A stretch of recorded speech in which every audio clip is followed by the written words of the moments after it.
yan, it's an album na nag-consist po siya ng 30 songs. Wow.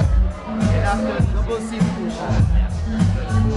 So actually si Eric din, nakikita natin yung mga teleserye, siya yung naging teleserye princess of lahat ng mga teleserye na napapanood ng CBM. Siya yung kumakanta. And yung movie rin, di ba? So ang alam ko yata, like yung Southern Magic. Yun, may song yung pinakapanood. So talagang may Mercury yung mga songs. And aside from that, we have other TV shows or TV series. As of every Sunday, with yung susunod yung album sa last quarter all original.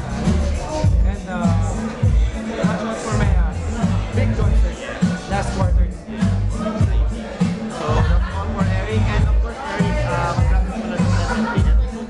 So yun, nakita natin yung drama sa'yo. So it's great.